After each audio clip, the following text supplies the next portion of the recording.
Good morning, everyone, and welcome to this Sunday edition of The Way with Anoa.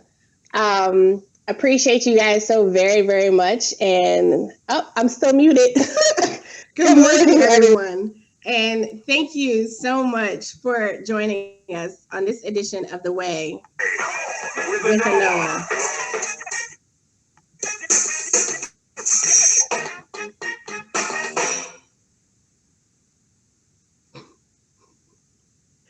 Good morning, everybody.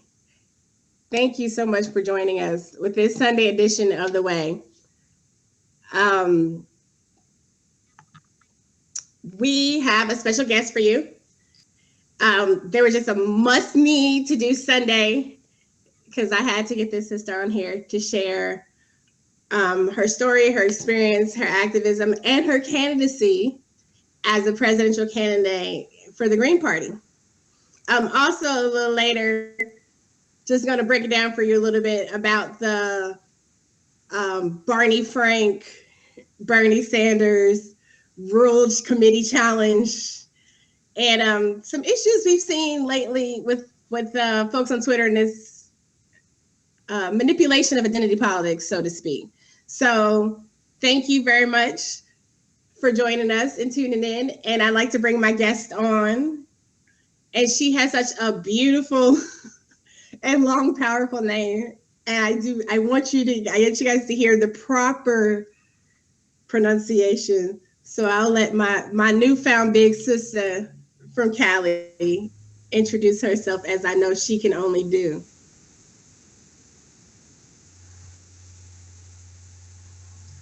Good morning.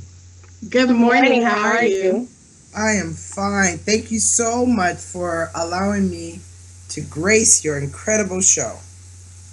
Thank you so much for joining me. I'm so excited. This is awesome. I heard So, you. just I heard you say you want me to pronounce my name. because, okay, I'm gonna be honest. But we talked before. I remembered pieces, but then I was just like, okay, it is beautiful, it is long, it is powerful, and I want to make sure it is correct because I hate when people butcher my name, and I do not want to do the same to you. I appreciate. Um, I'll start. Ayape, Sudanam, Kinamu Christian, Moyawasife Kari. Moyo Asipe. Okay, I was almost right. Moyo Asipe. That's Kari. It's, beautiful. it's a combination of Good. Ewe, Kiswahili, and English. Three. Okay, okay. We talked. So just to give everybody a little bit of background, some of you all have seen me be a little critical, maybe a little bit more than critical, of Dr. Jill Stein and Green Party.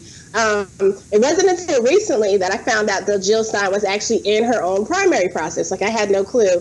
I'm the first to admit I know very little about the Green Party and how their party dynamic works.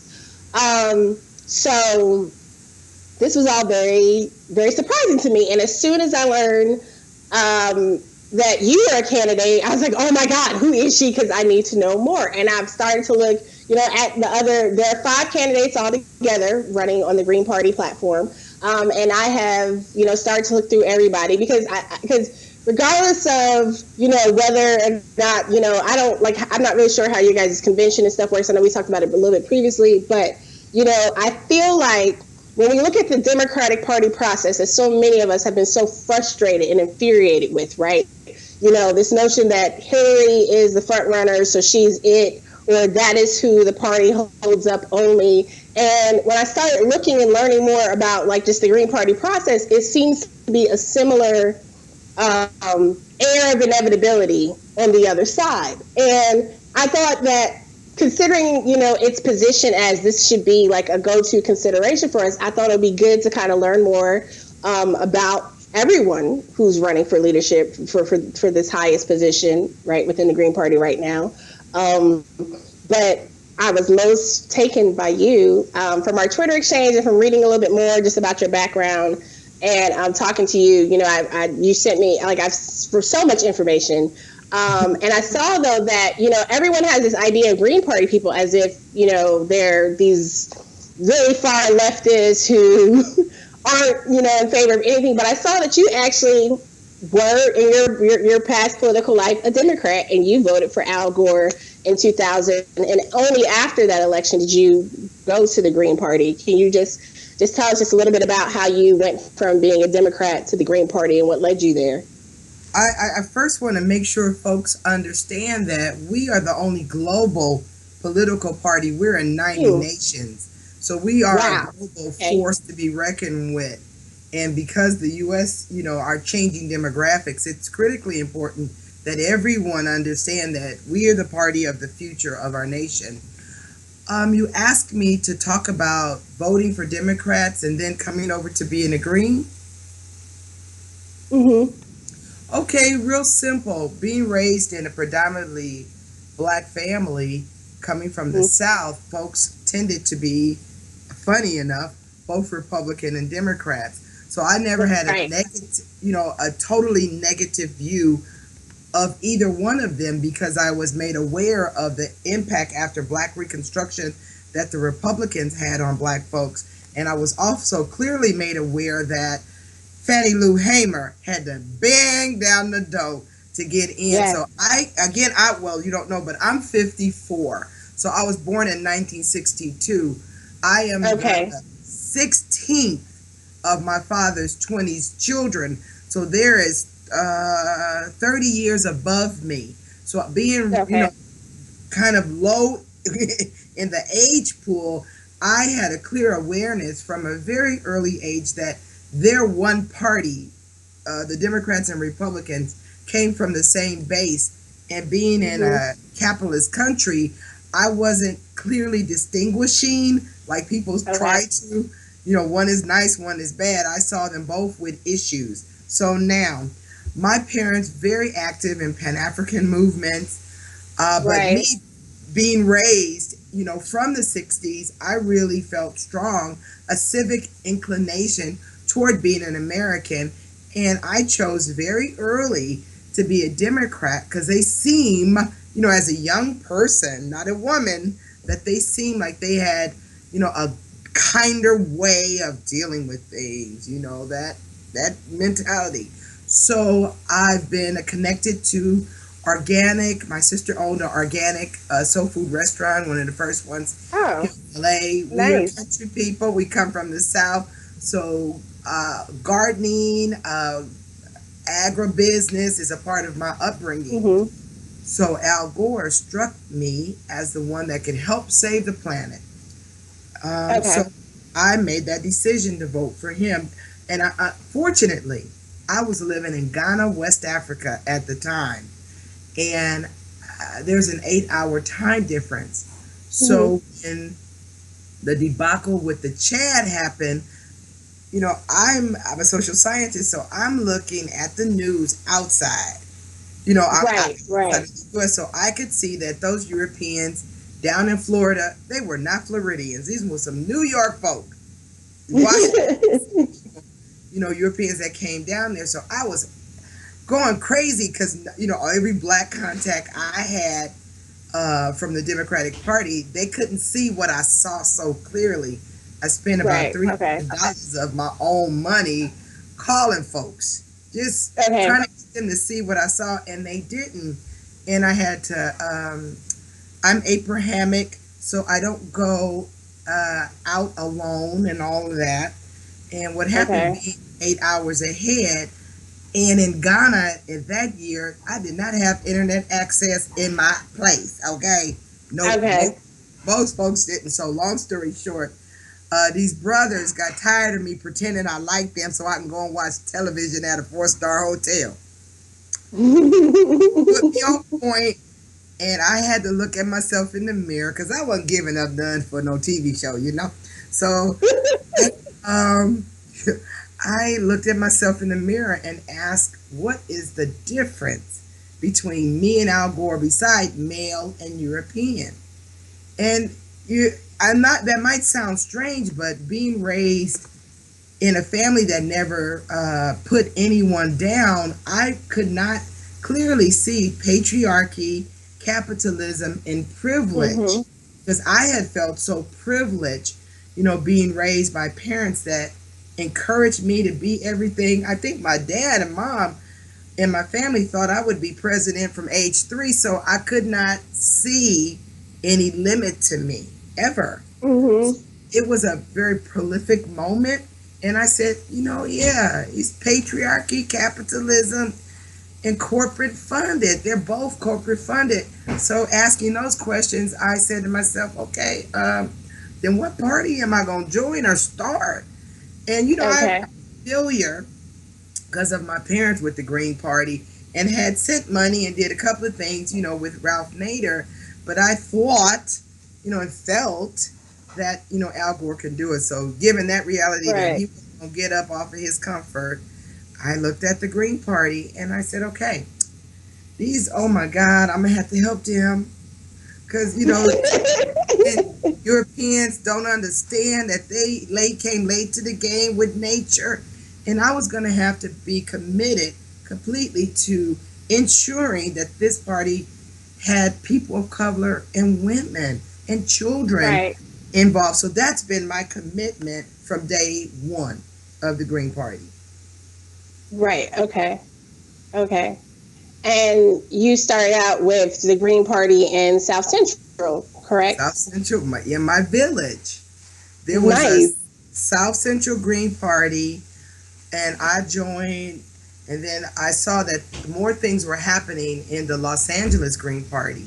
So I Okay. started to both of them, and then eventually I wind up taking a facilitation role with the South Central Green Party so we can keep going. Okay, okay, okay. Now you made a good point earlier on about how the Green Party is actually a global party, right? And it's in, you said, 90 countries. I didn't believe. That's amazing.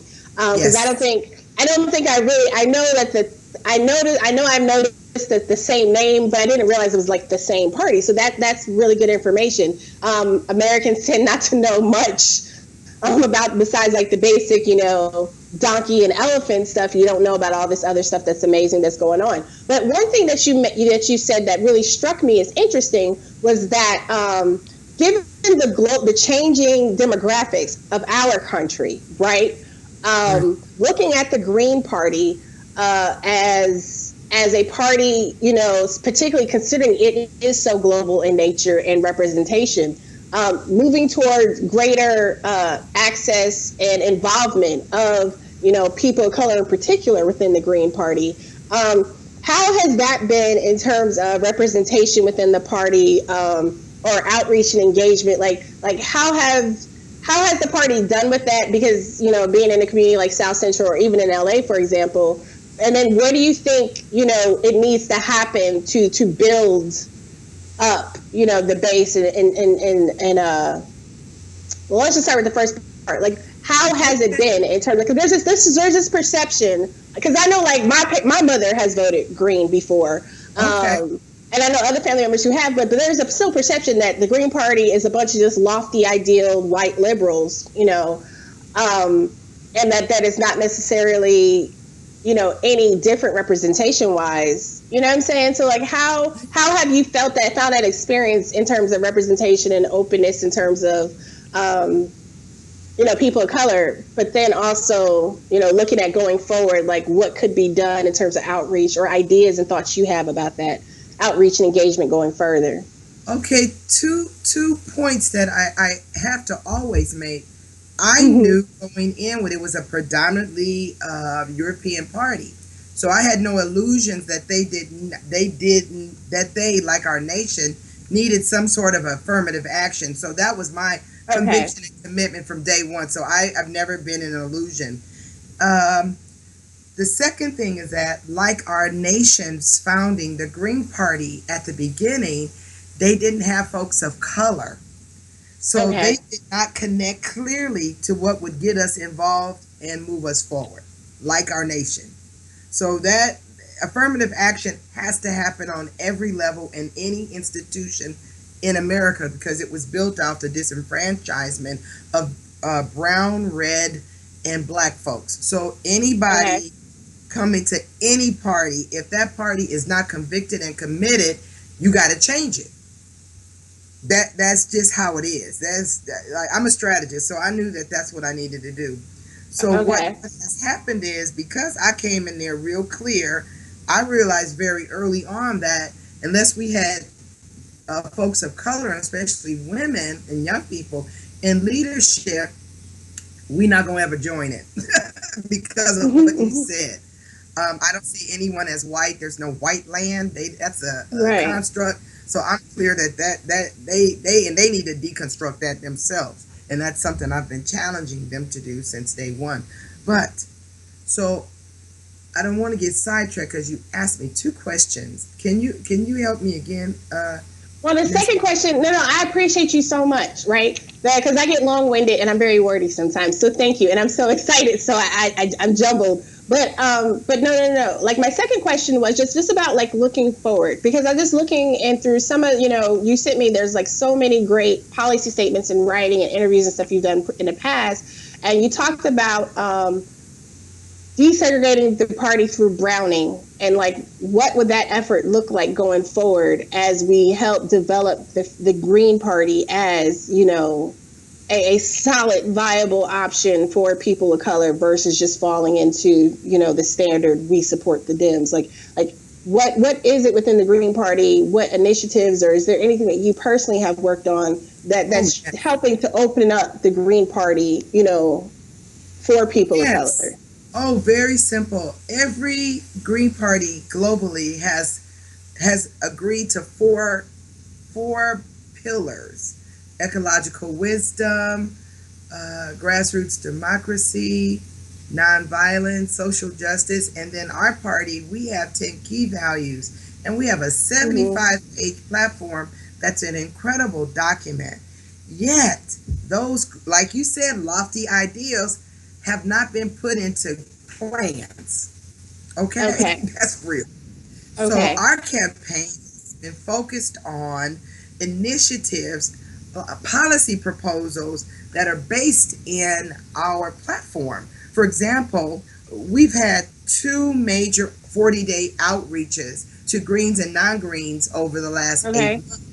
So what came out, one, it was real simple, like, what are the criteria that a presidential candidate running for the green should be? What are the criteria? And then how can we get folks of color, children and youth involved? So what came out of Mm-hmm. those 80 days station tours, real simple, 12 things. We have to end white privilege and supremacy within the party. And one, it's labeled wrong. It's ignorance. I'm going to say it again, ignorance. Because, anyone who says they're white, they're buying into something that does not truly exist. So, Okay. the most loving thing we can do is tell the truth. Ain't no such thing as no white people. There's just not. And my favorite term is organic ignore mechanisms. People create these concepts and constructs because they don't want to deal with the reality of class. It's about class, them and us. The second thing is ending and reverting the doctrine of discovery. The doctrine of discovery, something that happened 526 years ago, that European monarchs agreed not to fight each other once they discovered the world that existed before they did. I'm being, just boom, boom, boom. The Mm-hmm. second, the third thing is ending capitalism. Greens are not good about just saying the truth.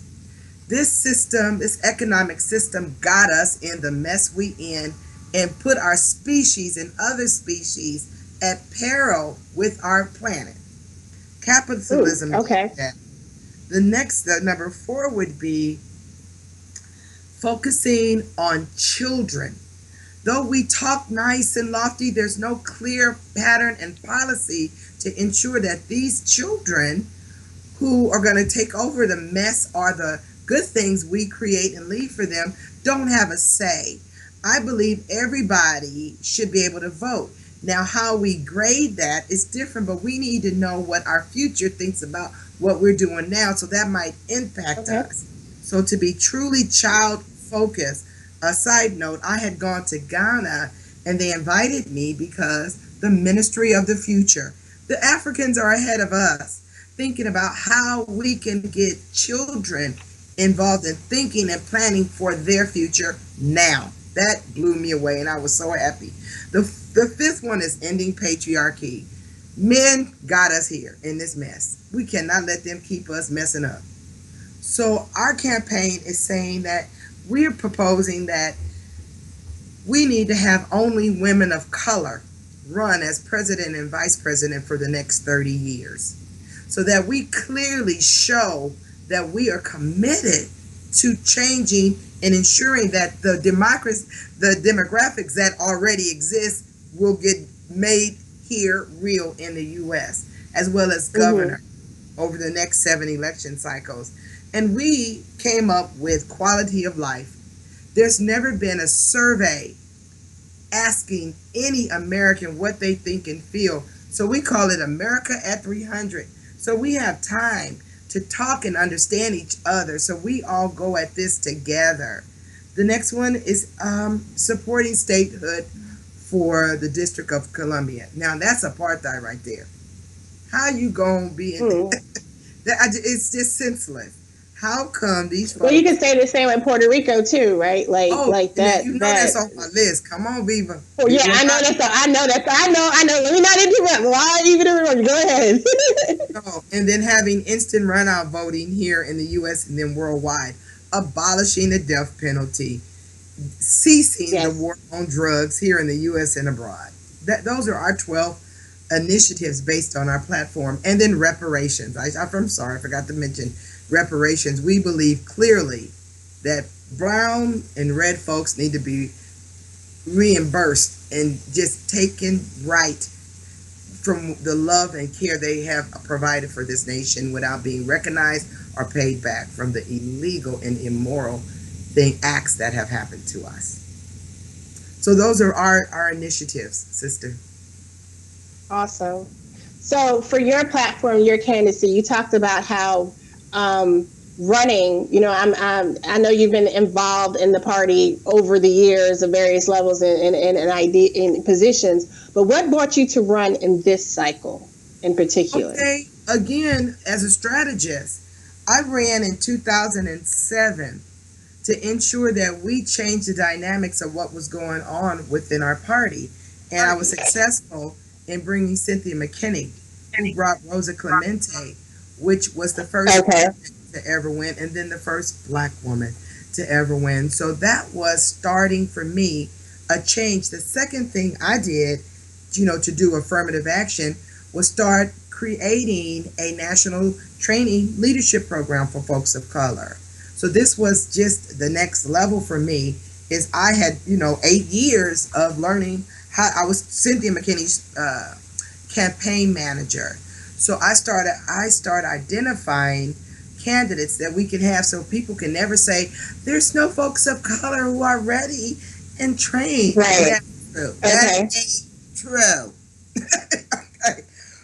Okay. So there was just part of my strategy and plan from day one to make sure folks understand that there's some structures you have to have in place. There's some plans and there's some support that needs to happen. And I'm proud to say that 80% of the Greens do understand that, but there's no administrative leadership that has found that important to make happen. And that's one of the things I call them out on, that we need professional staff that understand that these are certain target markets that you need to win the White House with, like everybody else knows. But they live in la-la land with numbers. I don't. I'm a mathematician. And ain't no way someone that's not of color, and someone that's elitist, someone that presents themselves as white, gonna win our votes. Not folks of color. Well, that's a really interesting point. It's particularly when we talk about how the administrative, with the organization, the administrative focus. Because an internal debate we actually had the other night, and we'll have to probably, one of my colleagues, shout out to Nick Nolan, he just had a surgery. He just had oral surgery on his wisdom teeth. He's like, oh my God, I love everything she's saying. She's speaking to me. I wish I could be in on this call. And I'm like, dude, you need to rest. But we'll definitely have to bring you back again so Nick can get in on some of the fun. But one of the things we were talking about internally was just structure wise and the plan going forward. Every cycle, when the Greens run for president, we hear like, if only we could just get enough votes to be on the ballot. My point, and you can correct me if I'm wrong, is that, it seems like there needs to be a strategic plan and effort that is implemented from the top down to make sure that we have coverage across the board, to engage with voters, to make sure they are becoming, coming more into the process, to make sure that actually happens.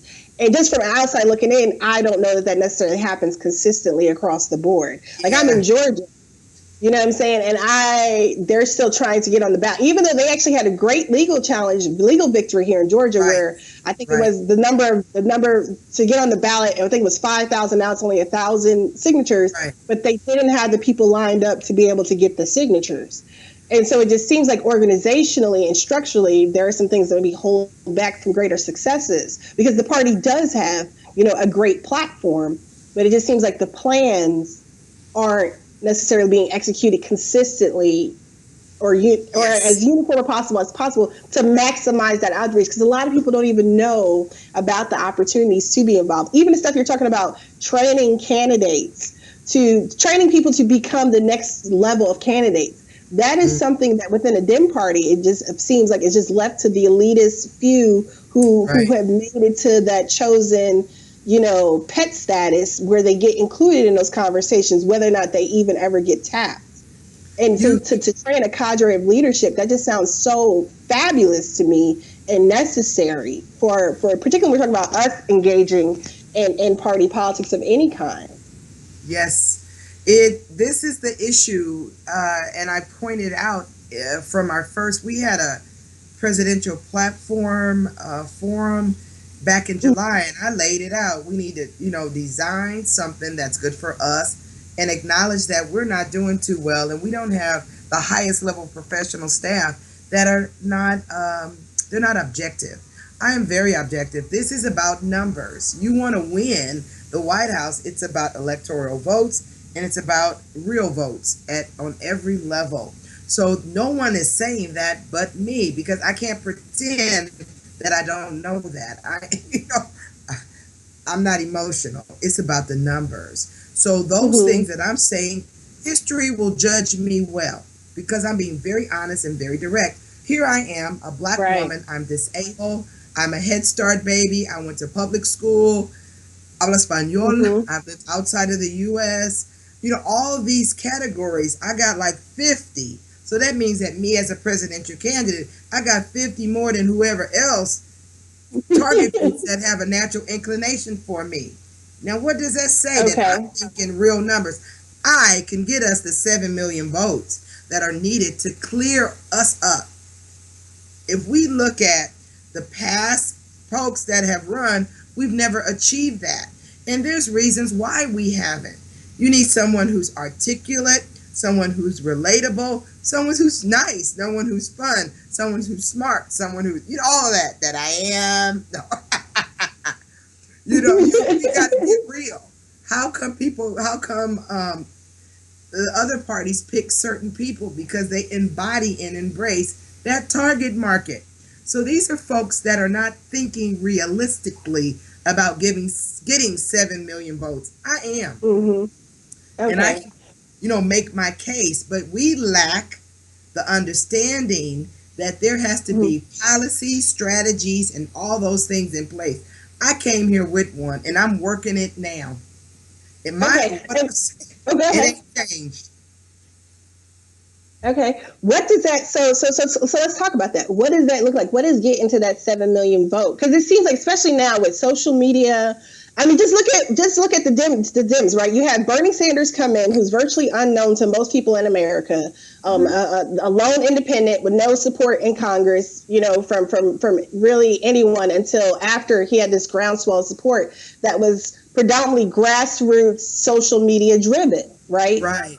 What does something like that look like? I mean, that just seems like a good model, even, right, for some of what you're talking about. If you have a plan and concerted effort to do so, to really building up the numbers, to build that support for the Green Party, to build on the institutional and technical knowledge from grassroots leadership, etc., to then launch the party to that major party status by getting the requisite number of threshold votes. Like I told you when we first talked, I had Right. no clue. That's why I asked you. I said, "Oh, are you on the like? Are you?" So I said, "How does that even work? Are you on the regular state ballot too?" Like I had no clue because in the last two states I voted in, they haven't been on the ballot, so I didn't even know how that worked. And I consider myself rather intelligent, but at the same time, it just seems so like mysterious. And that's why I'm so happy I found you, because you've given me so much more information in that first 1 hour, hour and a half conversation we had than I have from just trying to find information or talking to people over the last few years. So like, what does that look like? Let's say going through the rest of the cycle and then looking ahead. What does building up a broader base of national level support for the Green Party, what does that look like going forward? Well, one, it means Dr. Stein should step off our ticket because she presents as an elite white female. That's not the base of support we will need to win. That's number one. Number two, it means that our national party, our national administrative, because it's not a leadership, because they're administrative Okay. of a party, need to understand that what they think and feel is not the majority of the Greens feel that way. They too, Oh, okay. Green Party members have supported me financially from July so now, and still group of young folks down in Florida to raise $200 so that I can come down there. They have excluded not just me, sister, everybody in a real way that's been running, including a really nice young man, Elijah. They're Okay. so stuck on someone that does not truly represent grassroots democracy that it just cracks me up. And the thing is, I'm 54, so I've seen where when the truth is not shown and seen, it's gonna bite you hard. So I'm just waiting Right. for the bite to get them, because it will, including herself. And as I told you before we came on, if Dr. Jill Stein had just did that one loving thing, say our names, not just the Green Party candidates, but every woman running, this would have That's been a right. We different talked about it. dynamic. There's 6 women in total running for Yes, president on various party right. That it and is I really. got some Go ahead. I got some retweets. I got some retweets yesterday. I was like, I was like, how cool would it be if we saw all 6 women running for president on the same, like in the same forum or venue? Like, that's amazing. Yeah, and And there are people who are like, yeah, that's cool. I have gone driven down to Oakland to show support for 3 of those women just a month ago. Okay. I Okay. mention everybody's name every time I can. Monica Moorhead, Gloria LaRiva, Dr. Lynn S. Kahn. For the women, Daryl Charney. With our party, Bill Kimmel, Kent Mesplay, Elijah Manning, and myself. What does that Okay. cost, Dr. Jill Stein, to say our name? There was a classic, and it's really that simple. Because like hmm you said, as soon as you heard my name or saw me, you went and researched. Yeah. It's I went and really, looked to see because I had no clue. I had it no is clue really, that there were 5 of you running, and really that yeah. simple. And then I looked at the debate too, and you did. I thought the debate was very good, by the way. Oh, thank If anyone hasn't seen the Green Party candidate debate, I will. I have the link. I'll tweet it out again today, this afternoon. You guys can check it out at your leisure.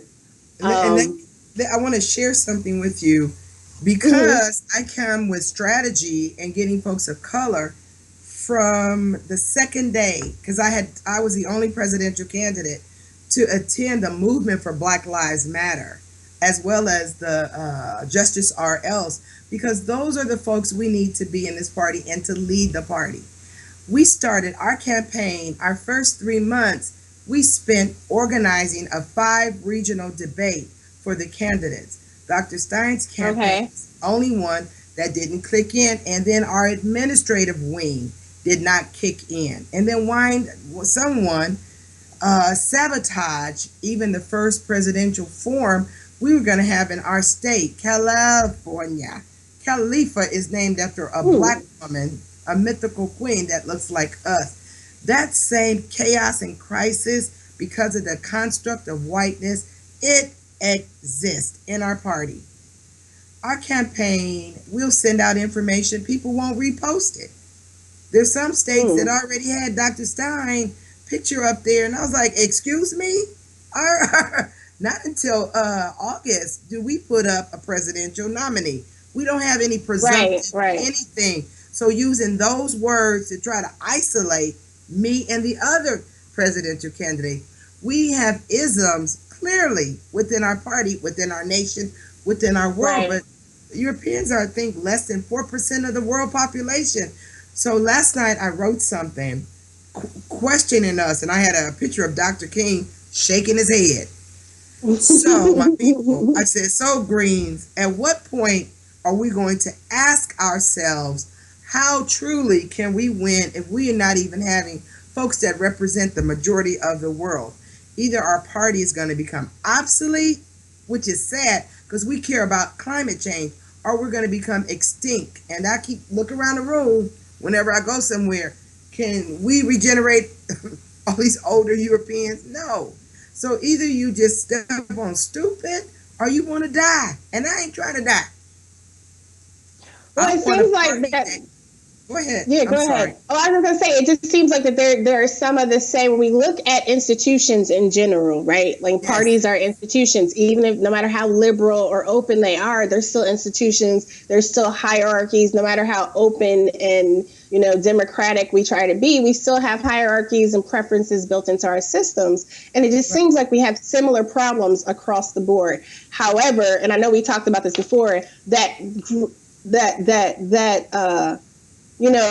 Green Party as a whole has a much more, the base people involved are much more open to understanding that we do have isms and that we have to have meaningful action to address them, versus like in the Democratic Party, like, which I'll get into a little later with everyone, about how we just use that talk to just get over and vote. It just seems like within the Green Party, the people who are actually committed to changing these the biases within our process and systems. And I just had a quote from the comment in the chat. I like Jill Stein. I will be voting for her.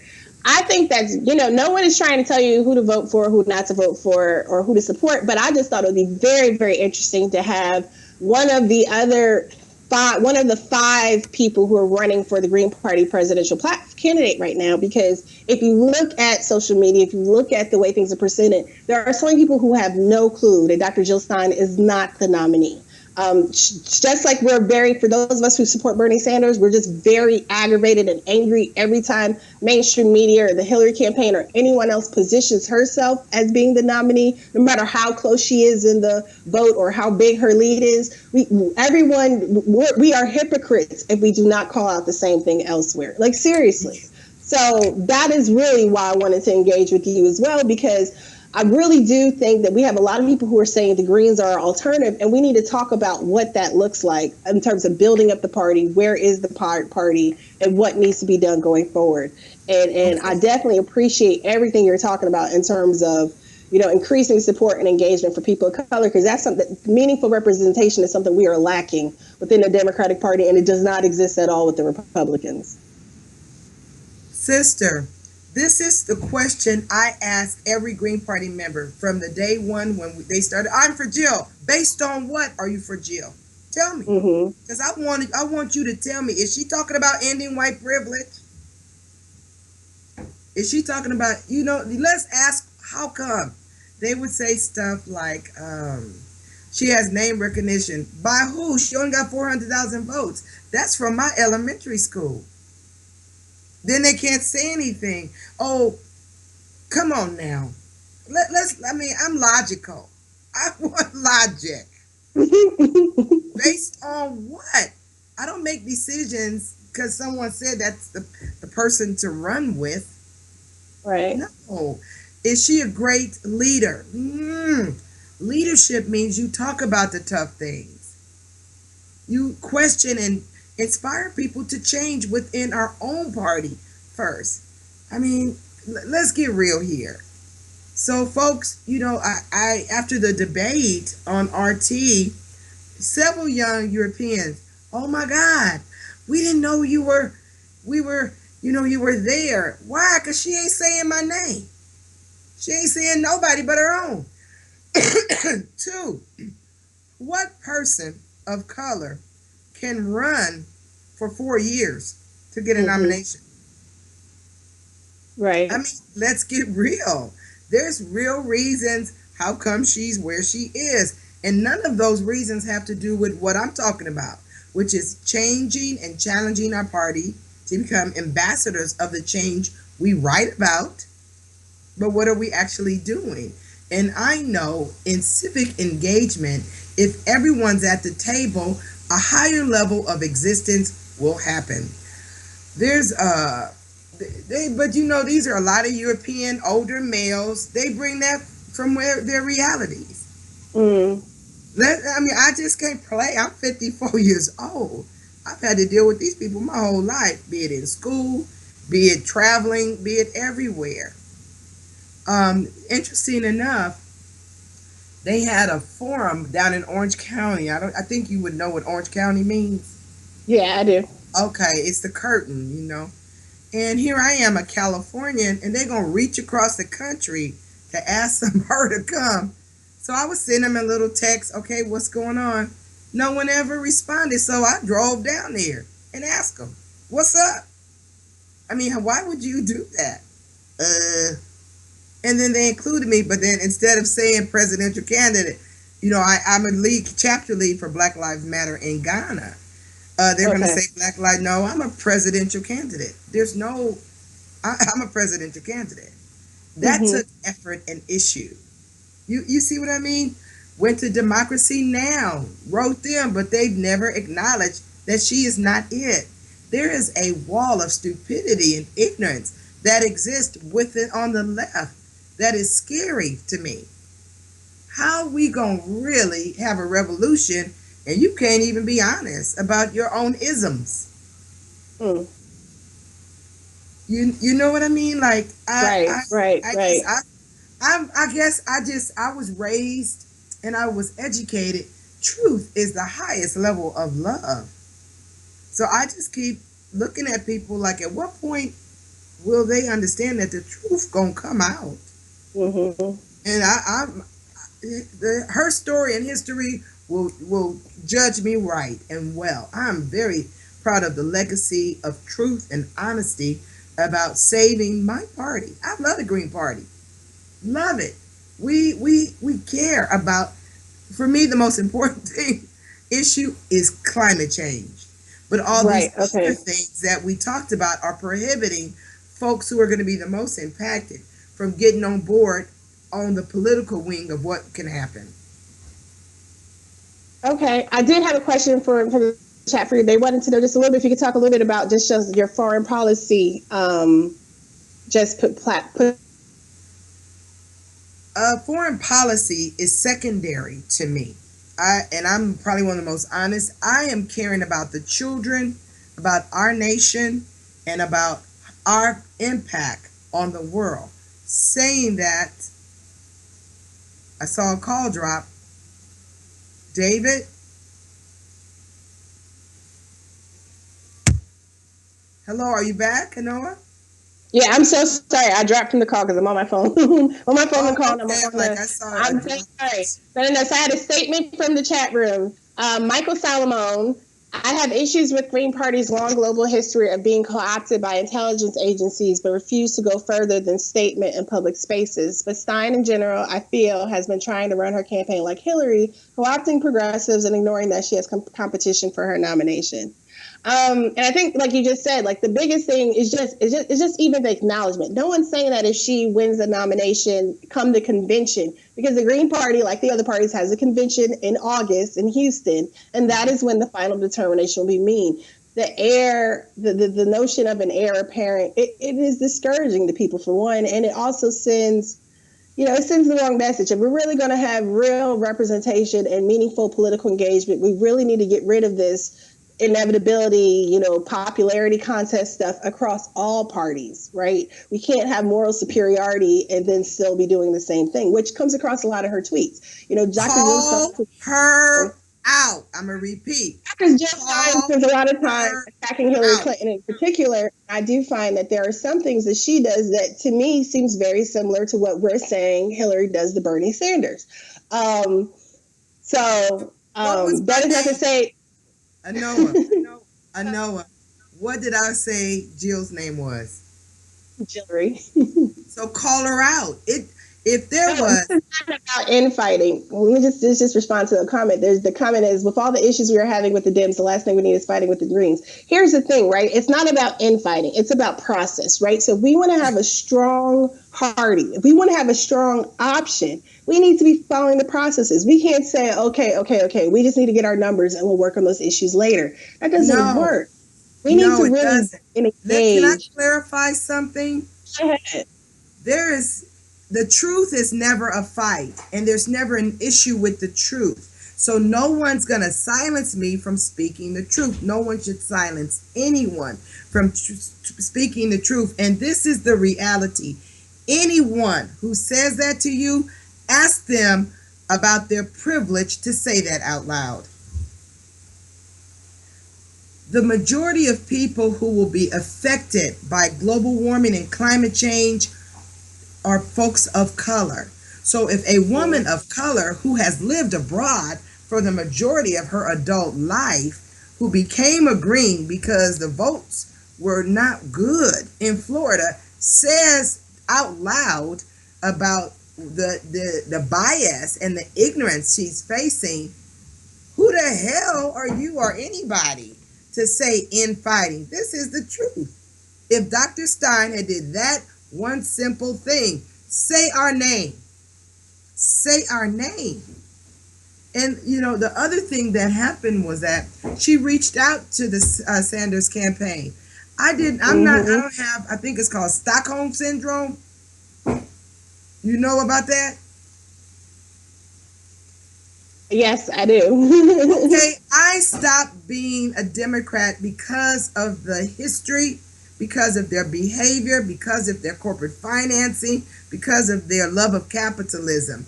I don't want to reach out to those same people who I've reached out to, which is more Democrats are independents and non-corporate funded parties. I participated in several debates as well as started being involved with what's called the United Coalition. There's more Americans that don't vote. I'm reaching out to those disaffected people. We want to change the reality. And changing means changing the dynamics and the paradigm of what we do. I have called for the abolition of the Electoral College. I've called for public elections. I've called for children to be able to vote. Those are serious change, not reforms, changes. So again, and everything for me is based on sustainability and security. If we don't help ensure that every person on the planet realize that global warming and climate change is real, we will all go down. It's real that simple. So me speaking the truth is not a fight, it's the truth. And I'm standing on higher ground. No, look how from July people have been saying that about Dr. Stein. Do I care? I'm running on truth and love. And again, my legacy is cemented by me just speaking the truth. And then again, again, we're black women. And if it wasn't for a civil war, if it wasn't for affirmative action, and if it wasn't for abolitionists, where could you and I be having this conversation? I mean, yeah, like it took a lot. So you have to just say the truth to people. Whoever it is, my dad was a veteran, yet my father, black man, was not able to take advantage of the housing opportunities because of isms. He wasn't able to take advantage of going to the college he wanted to because of isms. And it was like he says it before he passed. It was a blessing in disguise, because I would have bought into the integration and like middle class understanding of America, but because they denied me Look at you, my daughter. Got a degree in Black Studies. You've lived abroad. We lived in the Pueblos, a housing project. Raised a standard of Okay. understanding there. So, everything, her running might be the catalyst for us to say, okay, that's it. Look what happened. I'll just give you a little background. Those crazy people, those organic ignore mechanism European males, and two of them, and then three females, canceled a general assembly in January in San Diego because I was going to be there. They came up saying some rules, and I'm like, please, Green Party, look, we like love each other. Who care about that rule? You know what I mean? And it wasn't anything. But they created this whole chaos and crisis because I said, I'm going to be there and I'm going to get on the stage. And everybody know if I say I'm doing it, I'm going to do it. Right. So because these 5 people unauthorized, immorally canceled that GA because of me, 4 of the candidates came up with a petition and saying that they won't come if they won't allow me. Dr. Stein never outreached to me directly. She never wrote. She never signed any of that. But look what happened. Just 2 weeks ago, I went up to our San Francisco GA. People pissed off that these people did that, got up and finally spoke openly about the dysfunctionalisms of that California party. And I said it. Y'all dysfunctional. This is a majority brown state, but look around the room. We got 2 brown brothers and 2 sisters. Right. So that means you're failing and it's dysfunctional. You can talk about all you want to, but when I look around, I don't see my state. But y'all they get 65 delegates to go to our convention, but they canceled the GA. You see, we got chaos. I keep telling everybody it's going to be a contentious convention. Everybody not happy with this push down your throat stuff. No, we stop being corporate so that we can be organic and truly grassroots. Who has been the most green grassroots candidate? Moi. I put everybody's picture. I say everybody's name. I send them emails. I want everybody to be connected. I'm not threatened by anybody because I'm speaking the truth. And if you're speaking the truth, what's the end fight? It's called the truth. It's called the truth. Right. Well, I mean, definitely. I'm going to have to bring you back. I'm going to have to bring you back with Nick so he can be able to, because Nick is just, you have a new fan. I'm at the Connect y'all on Twitter. But Nick, I need you to call out my party. I need you to call them out. You got to. He's very, very interested. I mean, there's a lot of people who are in the chat room right now. Actually, they're very interested in learning more about the Green Party and stuff. So I will definitely have to have you. GP.org for our 10 key values, our 4 pillars, and our brilliant platform. The platform is amazing. Amazing. It is, and that's a lot of the conversation we have is that the platform, it is a solid platform. In the Green Party platform, it is the only platform. I mean, well, not only, but the work is the working. The Working People's Party is the other party with Monica Moorhead. I mean, there are other groups that have reparations as a part of the platform, but the Green Party is a viable alternative for us. And we definitely need to understand more. And I know we've talked about too, the leadership training and growth and running candidates across the country to help build up the party. That's a great plan. And that's the type of stuff we need to start executing and having people working around. Because that's the other way you help get people engaged and have ownership in the process, particularly like you said, voters who've been shut out. Yes, so that's it. So I am so grateful, my sister. I'm going to encourage you all to do an all-female presidential debate, do an all-black candidates debate. Y'all, people will get it. Once they see and know us, they'll get it. They'll get it. And it'll change dynamics. Yes, definitely. And it helps give people opportunities and ways to see how can you even get involved. There are parties and opportunities out there that we never knew existed.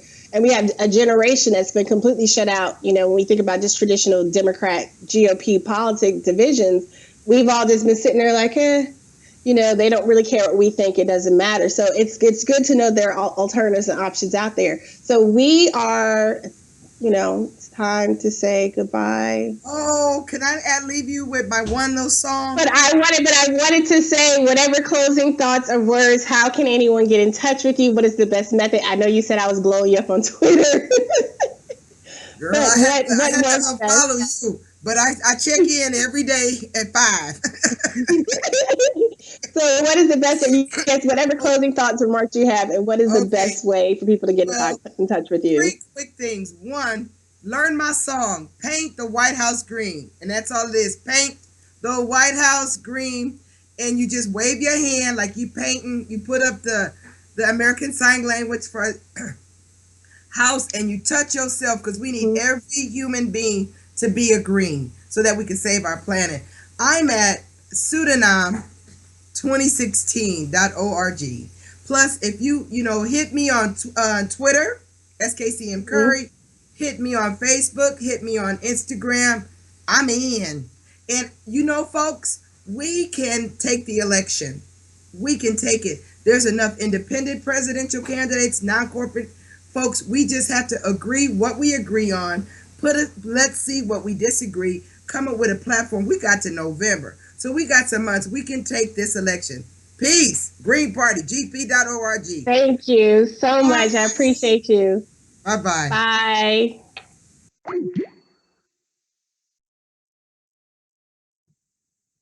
All right, guys, that was a very awesome, Sunday morning. Thank you so much for checking with me. And I appreciate everyone's comments and thoughts and stuff.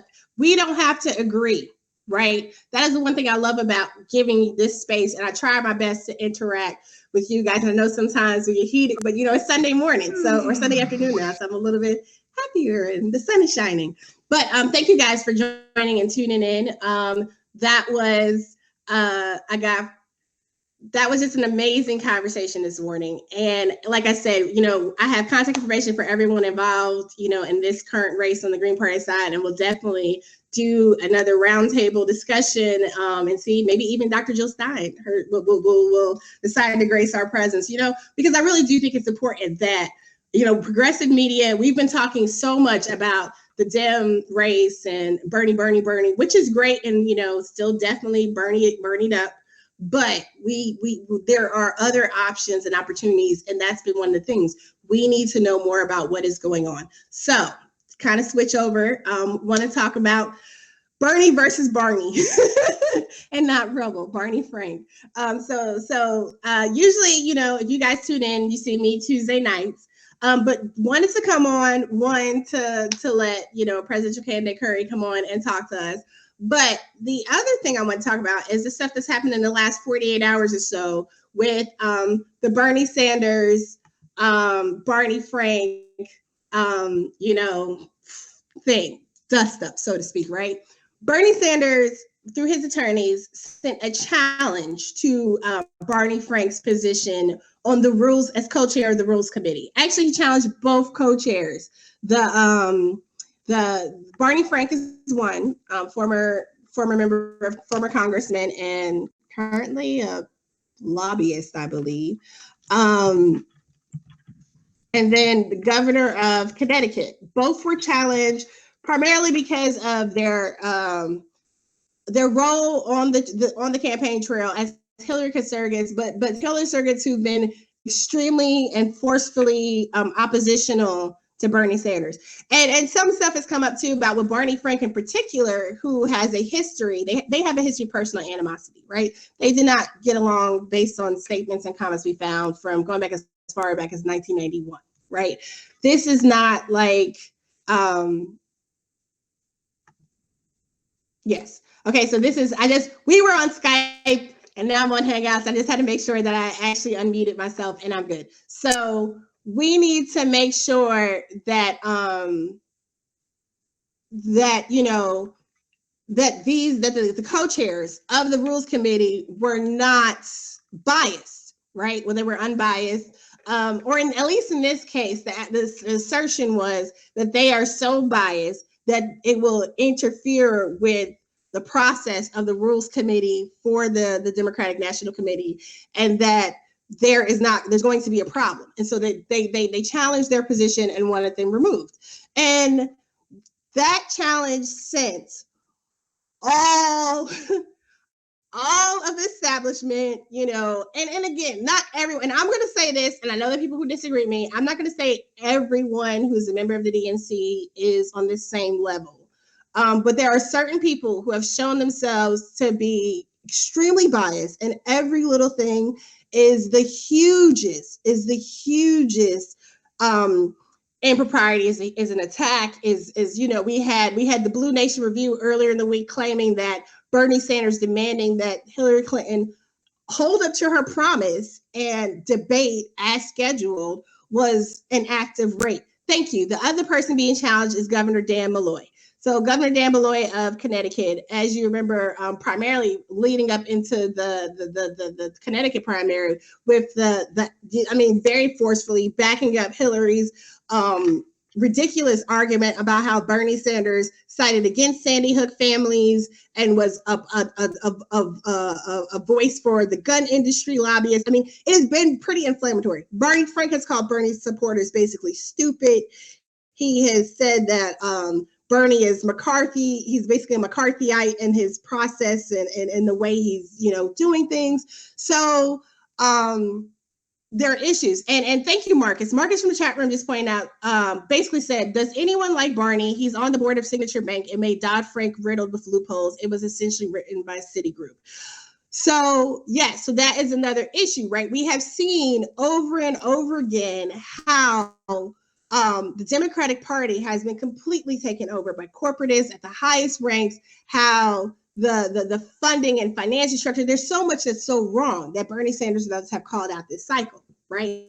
There are some people who were upset, right? Paul Krugman waded into the battle. Jeffrey Wright with his gold mine, he waded in. There's some people who are outraged. But the biggest issue, Umar, the holding Hillary Clinton accountable by Blue Nation, according to Blue Nation Review, that is akin to rape. We should not, and there was a whole big thing about this sometime last year in 2015. We should not compare things to rape that are not actually rape. Like, that's just bad business. And so, the Barney and Bernie debacle, and people were saying, well, what's the big, how is Bernie Sanders going to challenge Barney Frank? Barney Frank is beyond reproach. Barney Frank is more progressive than Bernie is. Barney Frank is this. But Bernie Sanders has named Cornel West to the platform committee, and Bernie Cornel West called Barack Obama a Republican and blackface and this, that, and the other. Here's the issue, right? There are two different committees with two different functions. And having people's personal politics. One, here's the other thing. President Obama is not running. And whenever anyone tries to make this about him or allegedly about his legacy, it is a distraction. It is a distraction because we're really going to talk about his legacy. One, there's an article that Liz Brown, if you guys are on Twitter, at Liz, L-I-Z-Z Brown, Liz Brown unpacks. She does it pretty frequently. It's phenomenal. And she really broke this all down. And one of the things that got pointed out is, like, we're talking all this stuff about how we're so worried about protecting Obama and people insulting Obama. Barney Frank called President Obama a liar when it came down to dealing with the, I think it was health insurance. So there are all these different issues muddled in there, right? It's not completely separate. Barney Frank good, Bernie Sanders bad, Cornel West bad. It's not about that. But the issue with the Rules Committee is the Rules Committee, as we saw how the debacle over rules and changes in Nevada, right? The Democratic Party should be really trying to have as much transparency. They should be about process. We really need to stick to the issues. And they throw out President Obama as if that's somehow the answer to every objection, every issue raised. Now, I'm not going to say that there is not a valid criticism for Cornel West, okay? Because I personally have at some points agreed that I think Dr. Cornel West went too far in a personal attack. I think the actual heart and center of his, critique and criticism, he had valid points, but the other emotionalism around it took away from what was valid from the conversation to be had. There is an issue in the way America has employed drone strikes and killed innocent people. These are real issues. There are issues with growing economic disparity. And when you look at a purely academic standpoint, Cornel West is not a bad choice for the platform committee. And we've already talked about this. There are so many great people who were added by the Sanders campaign, and basically between Bernie's additions and with a few other people added, there is a progressive majority on the platform committee for the convention. That's huge, right? People have called Cornel West a racist. I don't know how racist he is. You know, all white crowds in Iowa loved him. I mean, he does really well with engaging with people and understands the issues and the intersectionality between race and economic issues and class and all those things intertwined. So from a purely academic standpoint, I mean, but when you get into when they make it personal about Obama, the same way they made it personal about Barney Frank, it detracts away from valid critique and criticism. We can have a valid and balanced conversation about these things. But when you start using, you know, someone's racist or someone talked about my dad or someone's this, that causes a problem with our ability to have real conversations going forward. We cannot have, you know, meaningful engagement and process, right? This is the party that claims that they want to be the party about us. The difference is, okay, so here's the difference, Karen. So Karen says, the difference I see is that Frank and Malloy were appointed by the DNC while West was appointed by Bernie, just as Neera Tanden was appointed by HRC. Here's the issue, right? So this was the response. The DNC responded, and I was trying to pull up their response to the challenge. Now, you know, Bernie's lawyers have been very good with their different challenges and stuff. So I'm sure they felt that they had, you know, ground to stand on, and we'll see how this plays out, what their next move is. But the DNC response, oh yeah, here it goes. The current co-chairs of the Rules and Bylaws Committee, Jim Roosevelt and Lorraine Miller, they basically said, you know, we're going to seek your record, but they said both of them were elected. They were elected by the Executive Committee of the Democratic National Committee on January 22nd, 2016.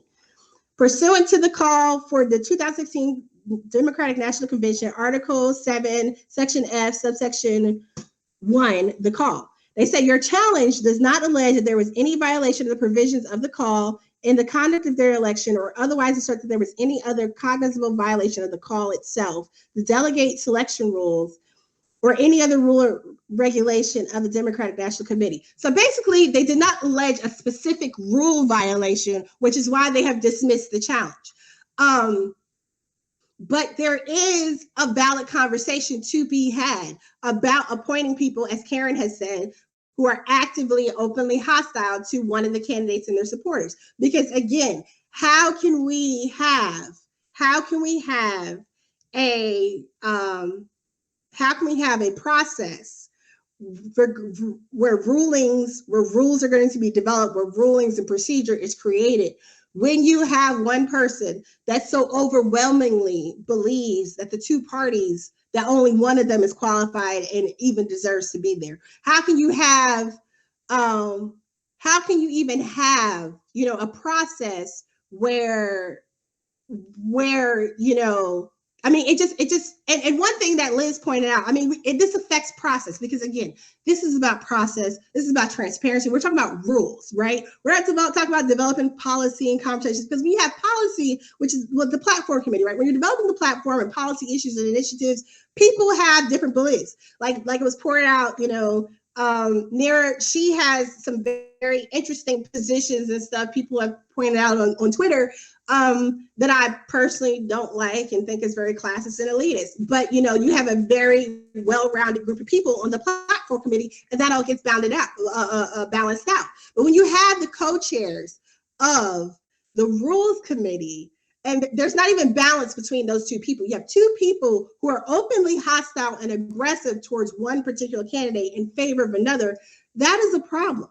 That is a problem, and we saw that happen in Nevada, right? We've seen that happen across the board when it was time in Illinois. In Illinois, I'm not sure if you guys remember, in Illinois, the attorney general, they gave extended voting time to one of the counties because there were issues with either they ran out of ballots or they had to close early. Something happened. They won a challenge and they had extended voting time. The attorney general put the kibosh on it. The attorney general is an active Hillary supporter who was campaigning on the trail with her even on election day. So there are problems with process and transparency. We had the same issue in Massachusetts with the attorney general. Also, I believe it was recently in Kentucky as well. We've had people in positions of authority to make rulings and decisions show their bias, and everyone just says, "Oh well, state party, we can't interfere." That's not okay, and we have to figure out a way forward in dealing with these clear biases and issues.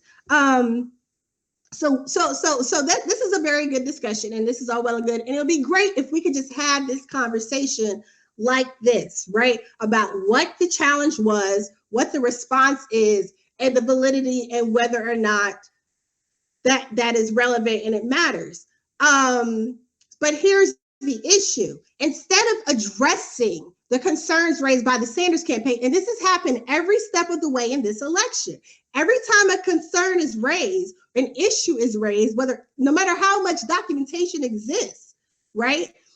Every time that happens, right? There is a cadre of Hillary Clinton, whether they're outright surrogates or very biased, openly biased individuals who are slamming the Bernie Sanders campaign. He's either too white with all his Bernie bros, he's sexist, they're racist, and now the latest one is they're homophobic because Barney Frank is openly gay. So by challenging Barney Frank, Bernie Sanders and the Bernie bros are homophobic and all this other stuff. That absolutely makes no damn sense whatsoever. How is it that you validly challenge an issue? And no, they did not just challenge Barney Frank. Both co-chairs were challenged for the same exact reason. He wasn't targeted. He wasn't singled out. We have seen time and time again, Barney Frank has wrote hit pieces against Bernie Sanders. There's been time and time again. There's been a calculated effort. And we saw this again. This reminds me of the South Carolina, Georgia coordinated attacks leading up into South Carolina and the first Super Tuesday, where we had Correct the Record writing the remarks in the op-ed for Kasim Reed to attack and lambaste Bernie Sanders as a racist. Okay, there has been a concerted effort to use and manipulate, and Ben and I and others have talked about this on so many different occasions. We see identity politics, which is something that should be that is empowering and engaging, and it's supposed to provide an opportunity and space for people of color, for people who have been traditionally marginalized and left out of certain circles of power, to have concerns, to express, to have a voice in the process, to be able to really completely engage. But we now see in this election cycle, identity, the language of identity, of intersectionality, of social justice work in general being used to not only vilify, but to repress the vote, to repress civic engagement. So calling Bernie Sanders a homophobe, attacking Bernie Sanders and Bernie Sanders supporters for speaking out because somebody is gay is the most ridiculous damn thing that has happened this election cycle. I mean, it just becomes, and you guys, we're moving into California, right? California has a large LGBT population. There is a renewed attack on Bernie Sanders in terms of his immigration policy. Yes, there's the fake Sanders video with Bernie Sanders, because that's the other that goes into this homophobia conversation, right? So we have this homophobia conversation, and there is a video of Bernie Sanders supposedly coming out to a DMX song, "Where the Hood At?" And there are these blog reports now that Bernie Sanders is anti-gay and he promotes homophobic lyrics and he promotes murdering gay people. Huh? That's like the dumbest damn thing I've ever heard. And you see this stuff, it is orchestrated, it is consistent, and it all piles on. We saw this happen right before, South Carolina, we came to the South. We see it happening again. We saw it happening ahead in New York and Connecticut with the gun lobbyist nonsense and the smear that he didn't understand, bank reform and stuff like that. We've seen it happen constantly, and it continues to happen. And they wonder why we're not just going to fall in line quietly. Because instead of being transparent, instead of being, a neutral party, the DNC and various operatives continue to engage in this strong-handed nature and abusing and using identity politics in an attempt to silence people. This is political correctness gone wrong. This type of behavior gives people like Trump and people on the right the ability to say, see, they're faking. When you fake, when you do cried wolf, you know what I'm saying? Nobody's going to believe you when there's a real opportunity, when there's a real need. You're out here calling homophobia and trying to position someone as being bad on issues for LGBT communities, for LGBT, and you act like, I mean, that is an acronym that stands for such a diverse community of interest in people. Because while you're focused on marriage equality, right, there's so many other issues going on that affect the lives of trans, for example, trans individuals of color who are young and of lower economic statuses. And if you're not addressing the issues across the board, then you are still ignoring and disregarding the people that you claim that you're representing and standing up for. We have a very elitist view that is being positioned right now. And somehow now Barney Frank, who is an extremely privileged white man who now serves on the board of a bank after his long years, and who is the author of Dodd-Frank, which is completely ineffective, has not been completely implemented, and has several loopholes. Okay, so please, let's not pretend. He even admits he took money from the banking industry and corporate interests, and he took banking from the banking industry and corporate interests, and supposedly that made him a better regulator. Huh? What are you talking about? So, like, this is just ridiculous. Umar says the problem is the progressives have not the flex power, have not flexed their collective voting muscles in any significant way to make themselves heard. I agree. We roll over and fall for that good of the party. We got to prevent the Republicans. And while I'm not necessarily saying we need to tear it all down because we're not getting our way, at the same time, we have to continue to push the conversation about transparency, about process, and fair arm's length dealing. And then we also have to challenge people when they misuse identity politics in this way, because this is wrong. Because there are many people, like I had several people in my timeline who are gay, who are trans, who are like, wait a minute, what? You can't criticize people because why? There's an assumption, and I'm not going to sit here and pretend that I can even speak for the community. And it's saying the LGBT community is so amorphous and so ridiculous, like saying the Black community.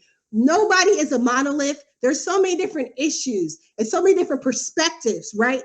That these people who are claiming, who are overwhelmingly, upper middle class, upper class, who are economic elites. Okay, Barney Frank, I told David earlier, our executive producer, I didn't even know Barney Frank was gay. Okay, he's been out in the open because I don't keep tabs on who's gay and who's not. Like, that's just not, I'm all about policy issues and process. I don't care if you're Black. Okay, I don't care if you're a woman. It does not matter. What matters is, now granted, have there been issues? And I'm certain that having been an openly gay person in politics has been, something for him to overcome but he has a very particular place in, our power structure that makes it a very different experience than if you are the average person who is trying to make it in your community. And they need to stop. These people need to stop. There was another commenter. I can't think of her name right now, top of my head. But she is a reporter, and her thing was, oh my God, Bernie Sanders and his people need to get out of our party because first they're attacking DWS, they're attacking Barney Frank, and they're attacking Hillary Clinton, right. We're attacking all the people who are the problem with the party. Now, see, folks are acting like this party is perfect, that we have been winning, that we have been growing, and the Democratic Party has been doing everything it needs to do since President Obama has been in office. President Obama, they were not able to carry and deliver for him the Congress that was needed to successfully pass anything that was on his agenda that we wanted. They have not. The DNC and other Democrats either turned their backs on him or they fell apart. They're being too busy playing this game of, we have to be better than the Republicans. No, we don't have to be better than the Republicans. We have to do our part in our damn. He didn't come out until after he left office. Thank you, John Hill, because I didn't know that. Because the way the narrative has been spun, okay, on Twitter. See, thank you, John Hill. I appreciate it. The way this narrative has been spun is that he has been out and open all this time, and that People gave him a hard time, and he had to struggle through so much. Now, I understand why people may keep things more private for them, etc. But at the same time, you're doing too much instead of just dealing with the challenge. It would be, I would accept from people who are defending him if they would say, well, no, because he has worked across the aisle with people. He has a history of showing he can be unbiased despite his personal positions and feelings. I would appreciate that argument versus, oh, they're just attacking him because he's a gay. Or, oh, they just attack her because she's a woman. That is just like the most insane thing ever. And we need to stop doing that because it really takes away from meaningful issues that we have with representation and discrimination. Like, really, it does. It's the same thing they do. Oh, all the Bernie bros are white, and Bernie Sanders has a problem with all minorities. No, he doesn't. He does well with younger Black voters. We don't necessarily vote in the same proportion as older Black voters, but he does very well with younger Black voters. He does well with Latino voters. He does well with Muslim American voters. He does vote Arab American voters. He does well with Asian American voters. He does well with people across the board.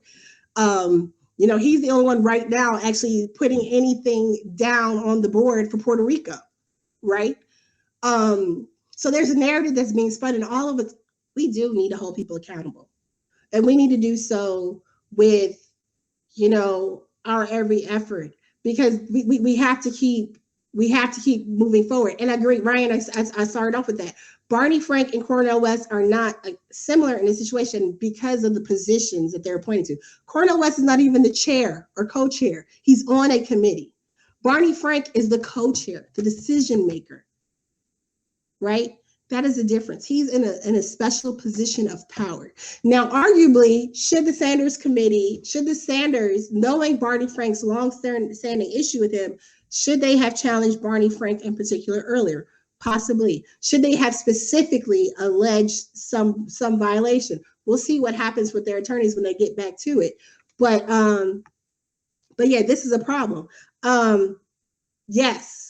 Barney Frank joins a bank board. So after, Barney Frank, a key architect of financial crisis era legislation that reshaped financial industry, is joining a bank board. So there are some questions, in terms of, he's this great, we hold people, but Cornel West is not a chair, and the platform committee and the rules committee have completely different purposes. They're not exactly the same. And that is the problem. We need to be able to look at these on procedural grounds about process, transparency, and moving forward. And having the person who is in charge of all of the rulemaking for the committee is a problem. It really is a problem. A couple other things that came up over the weekend so far. Puerto Rico, speaking of Puerto Rico has actually cut the number of polls that are going to be open on election day. I believe election day is June 5th. Just a week out, they cut. And I know that there's a lot of, this has happened in a lot of places. We've seen the polls cut. I actually wonder if part of that does have to do with the fact that they do have another looming deadline, and the cost they've cut. They've cut other things on the island. I mean, that maybe has nothing to do with it, but it's just something that I thought of when I saw. That. Yes, Marcus, I actually have a short video, and I need to write up a piece this weekend, kind of just a quick and dirty about the Puerto Rico debt crisis for voter type of thing. Shout out to Dr. Q Hyde, because she has done such great research to help me get along. But I really appreciate everyone for tuning in this Sunday. I'm wrapping up because we're about to approach 12:30, and it's nice here in Georgia. The sun is shining, and we're going to spend the day with my family. I don't know if he's leading in Puerto Rico. I have not checked any of the polls, but I know there's a lot of outreach and engagement that's been going on. Actually, if anyone speaks Spanish out there, there is a dialer up for Spanish speakers going into California, Puerto Rico, and New Mexico. Definitely need people to hop on the phone. So please just spread the word. If you can, we need to get people on the dialer. We need to get people out there engaged and stuff. There is staff on the ground. I'm not sure how much staff is on the ground in Puerto Rico as well. So yeah. But we are, moving along. There's still so much. Yeah, I don't know. They didn't give a specific reason why they cut the polls. I mean, I think there were 1,500 open for when the Republican primary happened, and even like last week, now all of a sudden they cut it. But again, since that time, of the Republic, they did have a major default a couple of weeks back. So, like I said, that's not making an excuse for the island, the Democratic Party. Like, I don't know if the financial situation has any bearing on whether or not the polling stations will be contained open. They were all open, or not all, but there was a larger number open for the Republican primary. I think it was back in March or so. And they've cut it for the Democratic Party. So I'm not sure if it's like uneven-handedness with, the Dems, trying to shift things or not, particularly where there are some people who are Dems who are, the mayor of San Juan, for example, came out and said she's no longer supporting Hillary Clinton. So no, this is not an everyday Sunday show, but maybe we could work something out, and see. We can work something out. This is my first time doing a Sunday morning. I said, hey, why don't we do a Sunday morning alternative and give people something to go about, to just because there's so much happening this weekend. So yeah, so it's possible that it is trying to. I mean, if early voting and stuff exists, we need to be encouraging people to get out the vote however they can. Can they do absentee ballots if they're working? There's all types of stuff. But there is a lot going on the island, so it's not, from what I've read, it's not unbelievable to me that if it was cut due to the financial issues, because there was just a major default on a loan payment recently, and there still is the looming issue. The current proposal put on the table right now in Congress. It puts an appointed board over decision making in terms of the financial stuff in Puerto Rico. Basically, they would defer to people picked by the Republican, the public majority, and it's a problem. Thank you, Perry Planet. Beats Meet the Press. Well, we're gonna better than church. Some people might not agree, but I do want to just continue to engage with all of you. Hit me up on Twitter, Miss Nono ESQ, and I do need to set up an email specifically for the way itself. But shout out to the Benjamin Dixon Show. Ben is away on family stuff, and greatly appreciate our executive producer, David Grossman, for opening up the channel for me today. I appreciate all of you who have popped in and out across the morning, those of you who stayed and engaged. Like, you guys are awesome. So, okay, well, somebody said on Wikipedia, it says he came out in 1987, but then it also has said that he may have came out recently. So I mean, the whole thing with identity politics is that we have people playing these battles. We have people attacking each other and using their identity as if it's a weapon, or if they don't have an identity to use, they use the identity of someone else who will hear, who will gather the sympathy, right? Like I was mentioning, the reporter that was saying we all need to get out the party, apparently she voted for McCain in 2008. She's a lifelong Dem who voted for McCain in 2008 and wrote a piece in the Daily Beast in 2012, suggested that women should strongly consider supporting Sarah Palin over President Obama. This is a lifelong Dem, okay? And this is also someone who is currently talking about how we need to get out the party and Bernie people basically should just shut up. They really need to take a long look in the mirror. She also said that, what was the other thing? Oh yeah, well, I just lost it.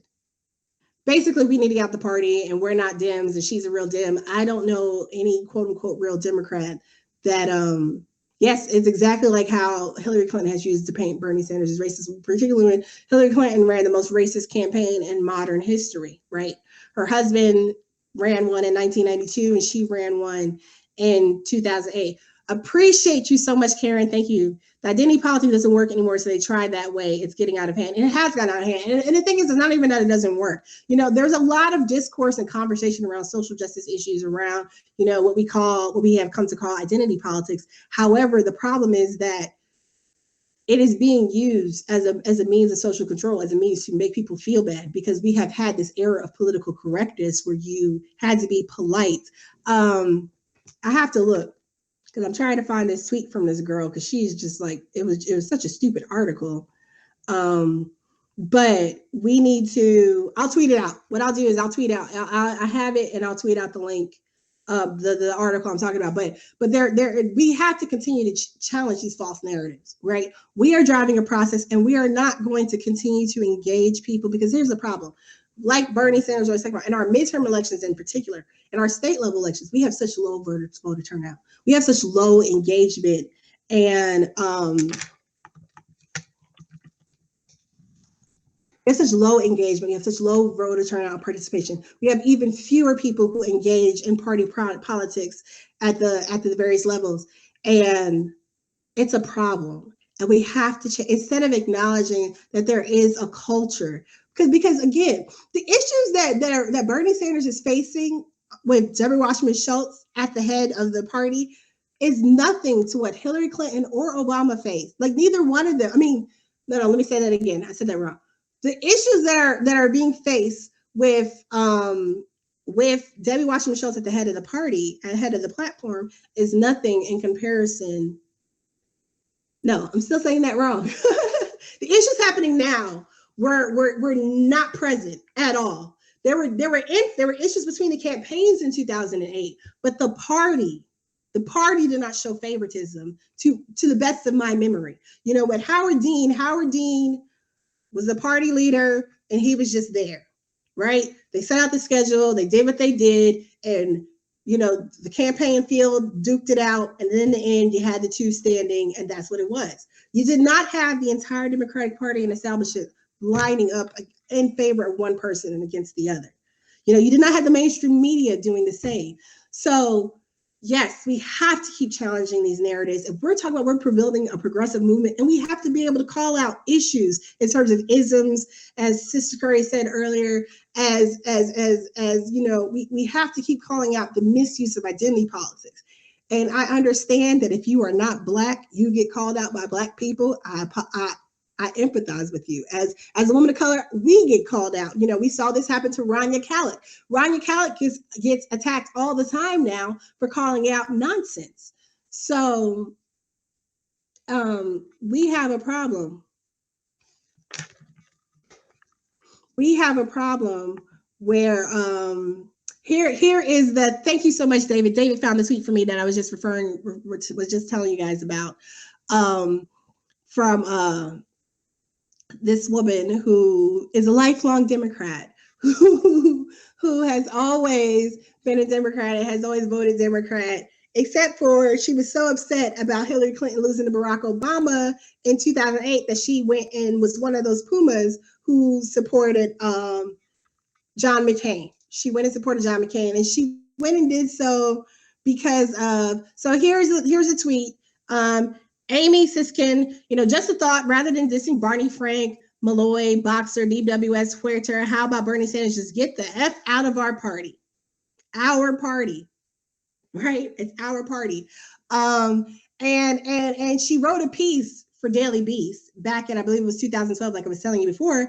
Amy Siskin, Amy, and then the last name Siskind. You can find her on Twitter. She wrote a piece though, and she was just very adamant about how she was unapologetic about supporting, you know, McCain, because he had Sarah Palin on the ticket and she wanted a woman. And this is what's dangerous, right, about some of these people who claim to be Democrats, who are beating us over the head and telling us we don't belong because we're calling them out on their hypocrisy, on their BS.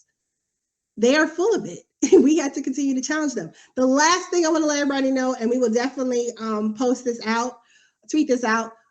There is, so ahead of the convention this summer, the party has decided they're going to hold some forums in a couple places. I believe it's Phoenix, Orlando, St. Louis. I can't remember if there's a fourth city, but they're holding forums because they want to hear what people think about what should be the party platform going forward, et cetera. But if you can't make it to one of those places, there's an option to submit your testimony online in video format, or I don't know if you can submit in writing, but in video format. So definitely we'll get that information, because I really think that regardless of how we feel, what we think about the Democratic Party, I think that if we're being given an opportunity to express ourselves, we need to use it. And we need to do so productively, in an effective manner. Okay. I think though that we need to kind of collaborate. Maybe someone from like Coders for Sanders or one of the other bigger groups out there could do this, but we need to develop a hashtag, and we need to have these testimonials public for those who are comfortable doing so as well. Because we don't want the Democratic Party to try and just, we need to have our own check and balance built into the process. So we are fighting from the outside. There are those of us who are on the inside. Everyone is fighting so much to be as inclusive and possible, to be as transparent and stick to process. We can't go further anywhere, right? We're all out here fighting for our families, for our futures, for a better tomorrow. And I really appreciate you guys so much for tuning in. Happy Sunday, everyone. And please, if you have the time and the opportunity, tune in Wednesday at 8 p.m. Eastern time for there is a new show, a new segment, a new production from one of our own here, Mike Redwine. And you guys definitely need to check out, focuses on education, and it's the Louisa Project 2027. The Louisa Project 2027. Ben is going to start. There's going to be a new content coming to the channel on June 1st, Wednesday. Also, June 1st is my birthday. Yes, but definitely like June 1st, Wednesday, Louisa Project 2027. Definitely check it out. That's Mike Redwine, one of our own here at Progressive Army. Want to give a shout out to everyone at Progressive Army. Shout out to Nick. Nick will be doing a special Monday night, I believe 8 p.m. I believe Nick is starting at 8 p.m. And then I'll be on Tuesday at 8 p.m. With another edition of The Way. Definitely hit me up on Twitter, Miss Nono ESQ. Shout out to Andre, who was able to get me the Democratic response this morning. I really like engaging with you guys. I mean, I know there's some people out there who don't like me at all. That's your prerogative, free world and all that stuff. But even if we don't agree, definitely you are more than welcome to come and engage. I may not necessarily, make you feel pretty about yourself, but I definitely do respect and understand people have different perspectives from my own. So Ryan, Marcus, Karen, Dragon Lady, everybody else, Umar, everyone else Umar, June 19th, whoop, whoop, everybody else who is in, that's my brother-in-law's birthday. Oh, happy belated birthday, Alyssa. Yay. That's my cousin's birthday, the 27th. Project Sanity, Thursday, 7 p.m. Check out Ms. and Richard, Project Sanity, 7 p.m. on Thursdays. I mean, we now have a full week of content, you guys. I mean, there's so much going on, and we will see if we can start doing I attempted to do a Saturday a couple of weeks ago. This time I'm giving you guys a Sunday morning. Would love feedback and stuff, and we'll definitely have to get an email address up so you guys can communicate with me. So definitely appreciate you. Shout out to the crew who is tweeting and running this morning, afternoon now. I thank you guys so much. And we are out. Thank you guys.